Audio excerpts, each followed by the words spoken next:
Hello, people. Welcome to this brief chat with me and Ahilleas, where we're going to discuss what is sort of the things that drive Aristotle's thinking and that kind of guide his account into things. Ready, Ahilleas? I'm very ready. All right. So, one of the sort of key things that are at work in Aristotle is he thinks that there is a kind of nature proper to everything, and that as living beings, which is the subject of inquiry and on the soul. Um, he thinks that there are natures proper to the kind of soul you have. So, uh, for a plant, it would be the nutritive soul, which is about taking in nourishment and growing, becoming, taking the surroundings and making them into you and, growing.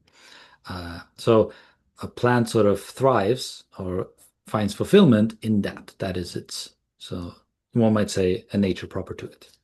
Mhm. And just before I continue, the caveat here, I should mention a caveat, and that is that I don't mean nature or fulfillment here in a sense of eudaimonia, because I think that is specifically ethical and to do with the human world. Mhm. Here we're talking about kind of things of first philosophy and ontology. And it's more like, well, what does it mean to be a living thing as such? And what does it mean to have something proper for a living being, however that living being is organized and structured. Yeah. That But that just yeah, that reminds me of those times in the science of logic when Hegel will talk about the concept being satisfied or the concept being sort of in harmony or these kinds of words, which makes me think that sort of florid language for metaphysics maybe used to be more common and has been sort of carefully surgically removed in more modern times. he does speak, does he speak about the concept being satisfied? Yeah, I mean, at one point, the constant has a personality. Right. He does say He's- that it is supremely impatient. Wonder Yeah. why. But yeah, that's what I think it's always nice to see these sort of parallels in how philosophers who talk about metaphysics use certain kinds of language to talk about metaphysics, especially when they're doing ontology, it's about the real world. They don't just use dry, dead language to describe the concepts of first philosophy. No, although one needs to be careful here and can easily fall into sort of bad anthropomorphism of things. Absolutely, yeah. Yeah. Sure. Okay, Back so to back questions. to the proper natures of Yeah. things. Yeah. Um, when we move to exploring the animal soul, which Aristotle thinks is about movement, but I think it's primarily about perception. Because he does admit that you can have certain animals that don't move. But what makes them animals is that there is some sort of perception at work. And perception can be made of, the senses, but it can also be made of, less amount of senses or just a single sense, such as worms that maybe just they don't see or hear, but maybe they just feel themselves around in the dirt, right? But so you can see how in certain animals, what's proper to them is that they can get exercise, the natures that's proper to them, such as then movement or perceiving, right? That is what makes an animal thrive and find fulfillment is this freedom of movement. And it's a weird thing to think about how stuff move around on their own. They can decide to start and stop whenever they want. Mhm. If you throw a rock off into the space, it'll just keep on going. But not so with living beings. They have their own mode of movement and so on. Can I just ask a question? Go on. Why is it that um, does Aristotle justify him sort of putting together vegetables, plants, and animals as both having a soul? Like, what is it that he thinks, yeah, justifies that? Also, I mean, you're going to go and talk about humans having a soul as well. So, what is it that, because you could very easily see, well, obviously they're all living organisms, but what justifies them having a soul? How does why does he put these three different concepts sort of as participating within the same concept? Yeah, I think part of it is that the term life may be too vague or that it doesn't really distinguish between plants and animals and human beings. Um, the soul, specifically designates it as an activity that the body is doing. So if we're going to be very strict about our how we use the language, it's not so much that things have a soul, it's just that their bodies exercise a certain activity, and that activity extracted, isolated for itself, is the soul. Okay, Yeah. right. And the key term Aristotle uses to sort of to explain or like not explain but expand on this activity is entelechea, Okay. which following Joe Sachs' translation is being at work, staying itself. Being at work, staying itself. Yeah. Okay. Let me Yeah, just, okay. I think that that is what, So you're right. So you are what you are, but whilst you are being what you are, there is an activity sort of behind the scenes that not is, behind the scenes, there that is is activity in the within, forefront.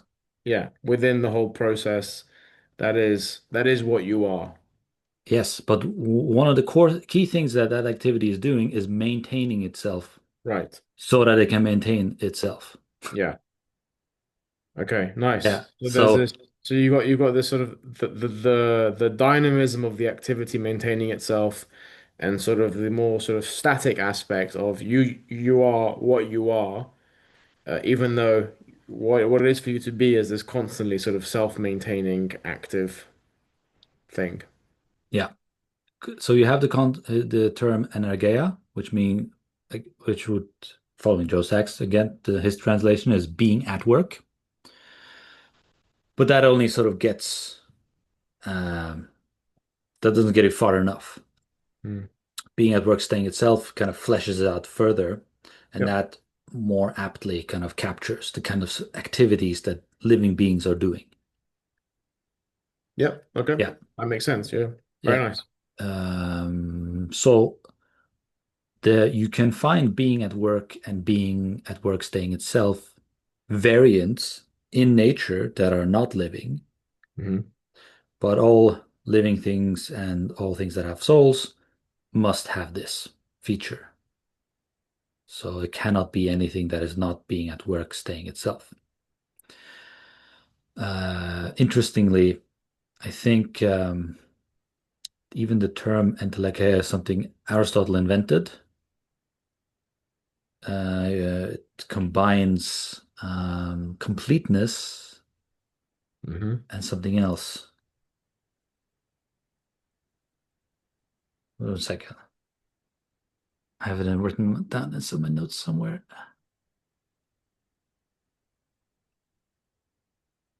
Yeah, because you have telos. Is that what it is? Okay, whatever. I forget exactly the etymology, but he does combine things that kind of put the words into a speculative tension, Mm. which is stuff that Hegel loves, you know, Yeah, absolutely. Yeah. having like charged words like that. Yeah. Very good. Okay. Okay, so you will find that certain animals, or like what makes these be animals thrive is that they get to exercise the nature that is proper to them. And what's proper to them is not only being able to gain nourishment and grow, that's a part of it.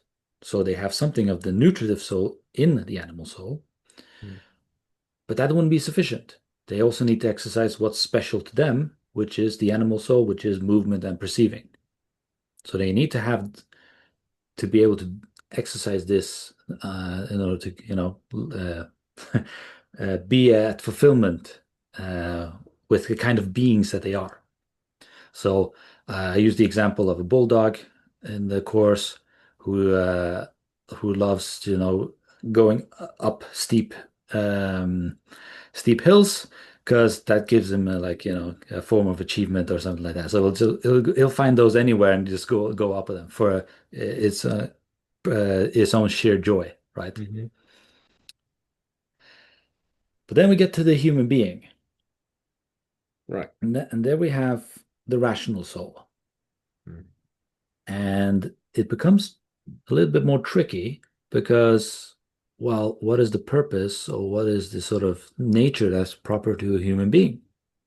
This is the existential question that's been facing for past nearly 100 years now from the existentialists, right? Freedom seems to be a key aspect or category at work in that. But for Aristotle, it's um, being able to exercise our reason. So, because that is the soul that we have, or that our bodies exercise, and we need to be able to do rational stuff or exercise that rationality in order to have, be at work, align with the nature that is proper to us. And then we get into discussions of like, well, there's a lot at work in reason because of being rational. We have speech, right? We have judgment. We have being able to tell others, what it is we're explicitly thinking, right? Uh, my cat is meowing. Like, I have no idea what he wants. He is by the door. I open the door thinking he wants to go out. Nope, doesn't want to go out. And then he just walks away. Like, dude, what do you want? He can't tell me, but he wants something. Mm. And he's sort of expressing it through his perceptions. But a human being can judge, can speak in sentences, right? So we need to be able to exercise these faculties or these potencies or that we have. And I suppose one of the super core things that is special to us for Aristotle is that we are able to also engage in philosophical discourse. So in a way, examining the soul, like reading a text like the soul, is to be able to exercise the thing that is proper to our nature, because it enters into that mode of using our highest faculties, our highest the activities proper to us. It also sounds like a framework for why a human being ought to be educated. There seems to be like this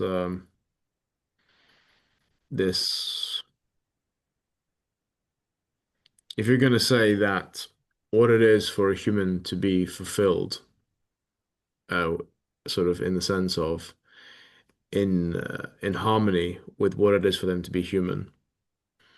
If you're going to say that that's their rationality and exercising that rationality, then you kind of have putting to it to think, work. yeah, putting it to work. Then you probably have to think that something along the lines of education is central to that. Um, Having a well-educated populace that can exercise its rationality. Yes, but that education also has to include, I think, that philosophical aspect of being able to reflect on one's rationality and Mm. figure out what it is, because that seems to be part of rationality itself, right? It's not just to be able to figure out, various skills of manipulating the nature and objects around you, but Hmm. also ask the question, well, why am I able to do this? How can I be aware of myself doing these things and so on? So Thing, yeah. it becomes circular in a good way, right? It's Yes. self-fulfilling.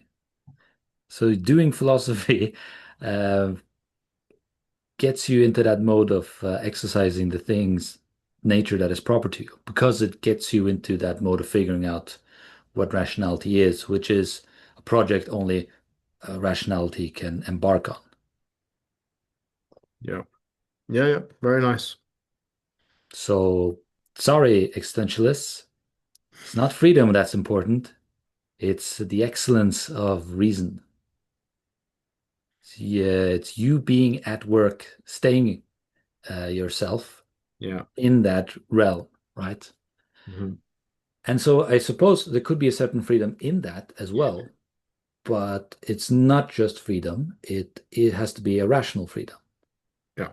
This is Freedom where that I think, sorry, yeah, go ahead. Finish what you're the saying. freedom that sort of um, maintains that and nourishes it and builds it up further, right? Because once you are, you cross something and there's a wonder in it and you wonder why, what's going on here, then you sort of do some philosophy or you do some science or whatever, right? You don't thereby stop. You sort of reach an endpoint and okay, now I'm happy. I figured it out. You keep on going because Hmm. that's the activity. Yeah. You have to be in an activity, stay at that activity. Sorry, you were gonna say? Just a more broad philosophical point about freedom and reason. Um, it's interesting that the existentialists focus on freedom, um, but and here I'm thinking of Sartre probably more than anyone. It's really sort of a freedom in the empirical world, in a sense, in being in the world. Um, and the the reason why I think it's interesting that they focus on freedom is because it's clearly the case that freedom is, as you were saying, an essential component of reason and exercising reason. Um, but not in the sense of being able to do whatever you want, but um, in the sense of the the way reason relates to itself Yeah, and discovering things about its own self that were not previously known to it. yeah, Um, and and so people like Aristotle and Hegel, I think, in this regard as well, really put their finger on how freedom, the importance of freedom is the relations of in the relation between concepts um, of reason. for whom? For Hegel, for example, Right. right now. And I think the way you're talking about Aristotle, I think that sort of it sounds like it sounds something along those lines. It's the freedom of reason that is what gives you the real freedom, not the freedom of doing what you want. That Well, you gives have you to figure out what that is. What is it you want? yeah, well, yes, but in a more profound sense of thinking rather than just empirical thinking. Uh, Yeah, but you have to start somewhere. And sure. I think this is what kind of the strategy of the existentialist is like, let's not go into the deep end, off the deep end on, metaphysical concept. Let's just start, with common, real life examples. Why are you a waiter, right? Is Hmm. that really who you are? Are you just the waiter? Yeah. Like, right? So I think they're trying to sort of jolt people into Hmm. getting Sure. into philosophy. Yeah. Mm, maybe. Whereas I think Aristotle would never ask that question, right? Aristotle would say, "Ah, you're a waiter. Have you had a moment to reflect on on something, for example?" And the waiter may very well say, "Yes, actually, when I get off my shift, I go and I read some Aristotle." Um, and I think in that regard, they would be uh, in in harmony with their concept. They would be maintaining themselves in themselves, in a sense. Yeah, well, as long as they get to exercise Yeah, as long as their they get to reason, exercise. Yeah. right? Yeah. But it's a question of when is enough, or when is Yeah. too little. I mean, yeah. One wonders what Aristotle thinks because obviously everyone can't have Aristotle's free time to to do philosophy and write thousands of texts. Um, I guess that's an interesting question. How much is enough for it to qualify as exercising your your reason? But that's also another, a concern one really needs to have. It's more about the question of what are you really oriented towards in your life, right? Because you can do stuff that doesn't necessarily meet your goal, the thing you're oriented to, but you have to do it, right? Out of Hmm. necessity. You got to pay the bills, you got to, chop the wood for to fire and so on, but you don't really like burn to do those things. Hmm. Uh, but what is it you're oriented towards in your life, the big Yeah. things?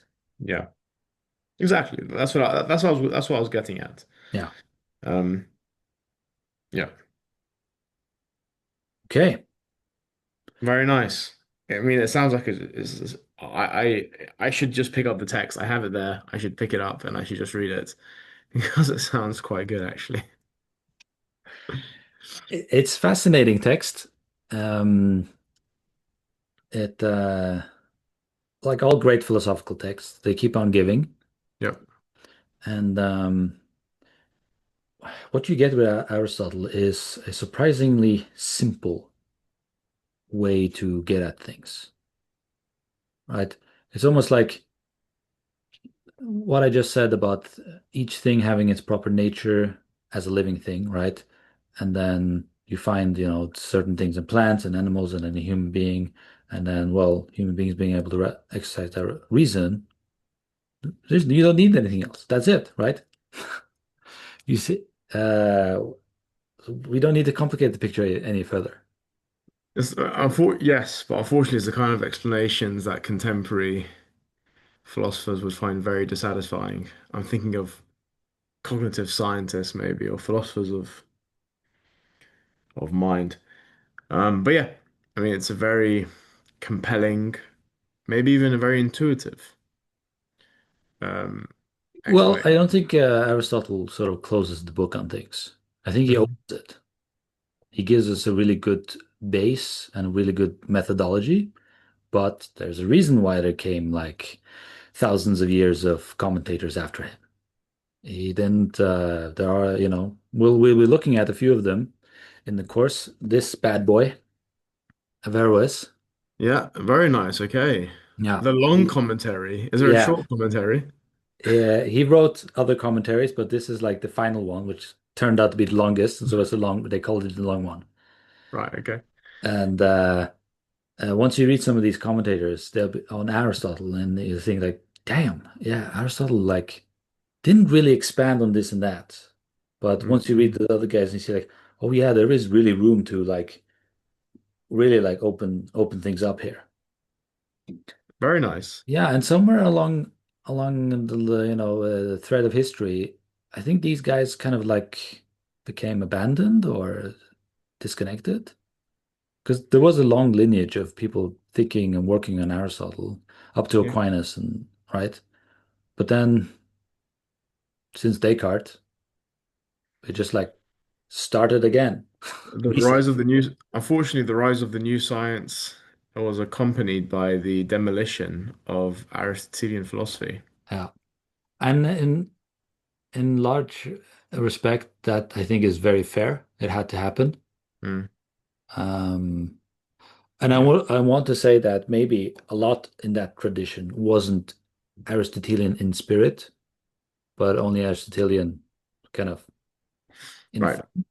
They Yeah. just, It was a scholastic yeah, Aristotelianism, really. scholastic, right? They just kept on appealing to him as some sort of authority. But Mm, his authority was the world, was nature. yeah.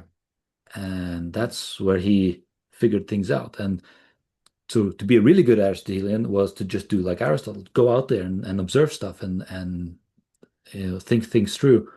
yourself and critique Plato. None of those guys did that. They're bad Aristotelians. Now in this course, we will learn to be proper Aristotelians. Very good. That's a noble direction in life. Yeah. Okay. Okay. Well, Well, thanks for tuning in, people. yeah. Thanks a lot, Philip. That was a very nice introduction into the Dynamo. On the, And on the what? on the soul, On the soul, excuse me. or if you use the ancient Greek, Etsy. perisykes. Very good. Very good. One of the things that Joe Sachs, which is the reason why I've chosen this translation for the course, complains about is that there's been too much Latinization of Aristotle's thought. That's why we don't use uh, actuality for energeia or entelecheia. Hmm. He instead invents being at work or being at work staying itself. Very nice. Yeah. To get us away from the Latin sort of tradition and way of thinking and approach Aristotle in a more weird and perhaps more interesting way. Yeah. So no Well, Dhanama here. I agree that we should be decolonizing the Aristotelian tradition from the Roman hegemony that brutalized the beautiful Greek landscape, and we should return to a pure Greek reading of Aristotle. I'm Yeah. fully on board with this. Yeah. I think on that note, we should On say that goodbye. note, yeah, we will end. Okay. Thanks, guys. Bye bye. Bye bye.